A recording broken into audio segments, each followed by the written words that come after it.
morning, scholars, and happy Friday! We made it through another week of e-learning. Awesome, awesome job, scholars. I'm proud of all of you and all of your super hard work that you've been doing. Today is our very last day working on our author of the week before we change up. We're going to be doing read-alouds until the end of the school year. So remember, what's her name? And we're going to go find out if you are right.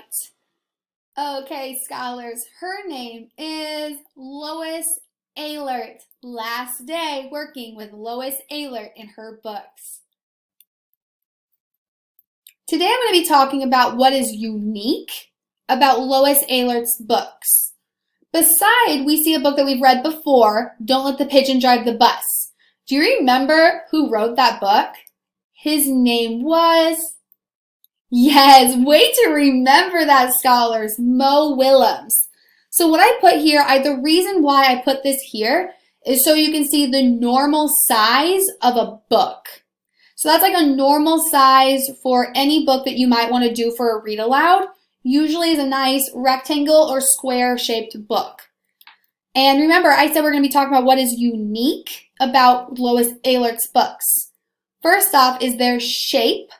So we look and see what does Mo Willems' book look like, and we're going to see how Lois Ehlert's books are a little bit differently shaped than his, or normal books as well. We're also going to see how she uses cutouts in her books.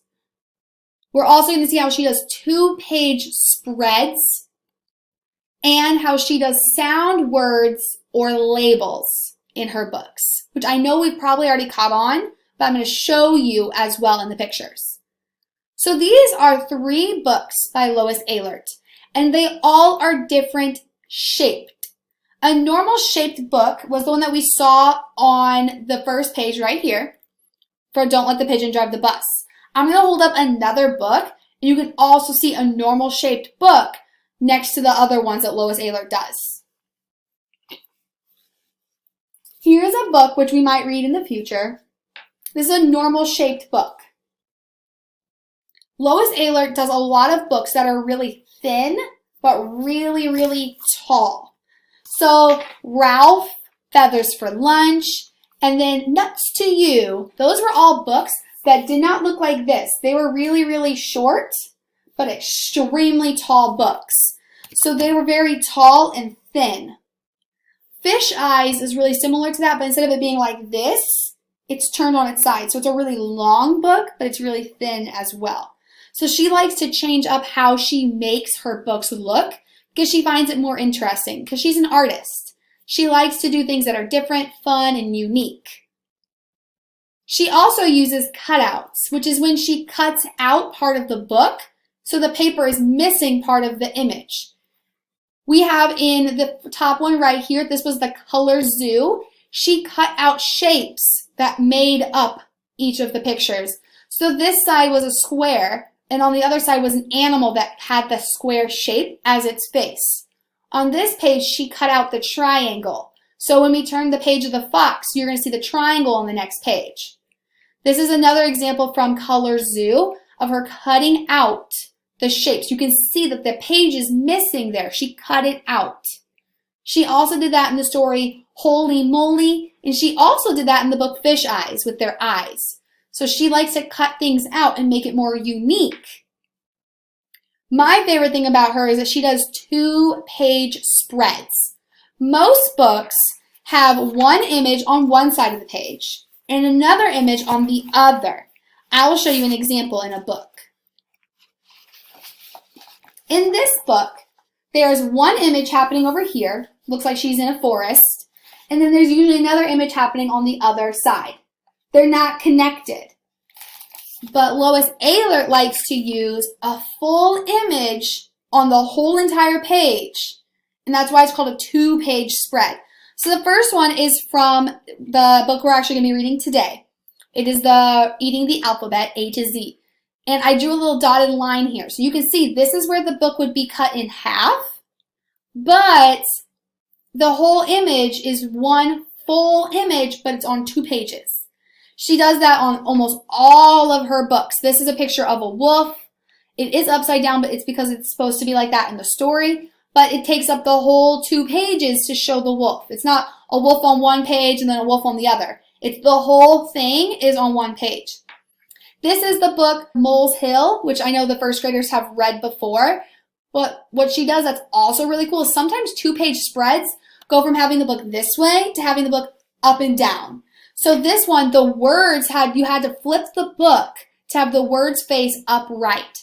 So then the book changes directions and it's a 2-page spread. This showed the hill, the plants, and then the tunnels underneath the hill that the moles were in. So that is a 2-page spread with her changing direction on the 2-page spread as well. The last thing she does is she uses sound words and labeling in her pictures. So in this one, this was in our growing vegetable soup book, and it has labels. So this shows watering can, and it labeled the plants that were being grown. There was zucchini, peas, onion, broccoli. The labels were there. She even labeled the word water. So you can see that the watering can is watering all of the vegetables. So that's labels. In the book that we read 2 days ago, Feathers for Lunch, it had sound words and labels in it. So it said this is the red-winged blackbird. So it labeled the bird breed for us. It also labeled the flower. It said this is a tulip. But what's even more special is that she has sound words. So this one's like the okeli, okeli. It's saying the sound that the bird makes. And it also has the word jingle, jingle, jingle, jingle, because that's the noise of the collar that the cat was making whenever he walked around. His bell on his collar would go jingle, jingle. So they were doing sound words on those pages, which is a really special thing for authors to do. In today's story, we're going to use the word hopeful, but a little different than normal. What does it mean to be hopeful? In the picture, there's a girl. She looks like she's dreaming. She's a little dream bubble, one of those little thought bubbles. She's thinking about hopeful things, or when you believe that good things are going to happen. So she's thinking about positive, hopeful thoughts in her brain in the picture. I have it in a sentence as well, which can also help us understand what hopeful means. Chris was hopeful that one day he would go to Disneyland. So he was hopeful, he was believing in his heart that something would happen. That's being hopeful. Today's story is actually a story we talked about on Tuesday. Remember, I said Lois Ehlert writes a variety of books. She does fables, nonfiction, and fiction. Today's is actually more towards a nonfiction text. So there aren't any characters or real character feelings in the story. The feeling is actually going to be from the reader. So when the reader reads the story, they're going to be feeling hopeful. This book is called Eating the Alphabet, Fruits and Vegetables from A to Z. And this is my favorite Lois Ehlert book, which is why I included it, because I love it so, so much. I want you to think about what is similar to this book compared to the other books that we've read this week. What in this book is similar to other books that we have read this week? I also want you to think about why might the reader be hopeful when reading this book? Why might the reader be hopeful when reading this book? Remember, this is the reader having the feelings, not the characters in the book. How do we as the readers feel reading this book? Why might we be hopeful when we read Eating the Alphabet, Fruits and Vegetables from A to Z? I hope when you read it, scholars, you also feel hopeful like I did when I read it. I hope you enjoy one of my favorite books by Lois Ehlert. I'll see you in a couple minutes. Eating the Alphabet, Fruits and Vegetables from A to Z by Lois Ehlert. Eating the Alphabet. Apple to zucchini, come take a look. Start eating your way through this alphabet book. A. Artichoke, apricot, avocado, asparagus, apple. B. Blueberries, Brussels sprouts, bean, beet, broccoli, banana. C. Currant, corn, celery, cucumber, carrot, cherry, cabbage, cauliflower. D. Date, E. Endive, eggplant. F. Fig. G. Gooseberry, grapefruit, grapes. H. Huckleberry. I. Indian corn. J. Jalapeno, Himaka. K. Kumquat, kiwi fruit, kohlrabi. L. Leek, lemon, lettuce, lime. M. Melon, mango. N. Nectarine. O. Okra, orange, onion. P. Peach, pineapple, pear, papaya, persimmon, plum, pomegranate. P. Parsnip, potato, pea, pepper, pumpkin. Q. Quince. R. Rutabaga, raspberry, radish, rhubarb, radicchio. S. Swiss chard, spinach, starfruit, strawberry. T. Turnip, tangerine, tomato. U. Ugly fruit. V. Vegetable marrow. W. Watercress, watermelon. X. Zigua. Y. Yams. Z. Zucchini. To learn more about the fruits and vegetables in this book, turn the page. Glossary of fruits and vegetables in this book.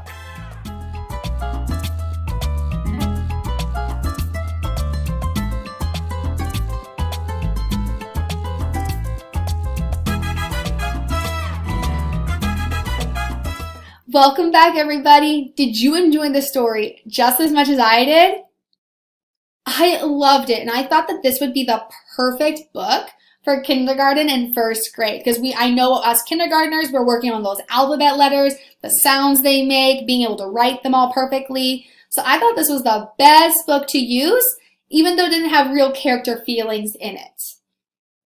I'm glad that you enjoyed it too, though, so thank you for enjoying it. Were there some fruits and vegetables that you had never heard of before that I read? Can you list some of the fruits and vegetables that were new to you that you've never heard of? Do you remember any of their names? Let's see if we can try to think of another one. Do you think you can list a third one? You were able to list 3 fruits or vegetables that you've never heard of before. I'm really impressed with that. There were a couple that I've never really heard of either. One was called the zigua, and then one was the himaka. That one started with a J, but you had to pronounce it a little differently, the himaka.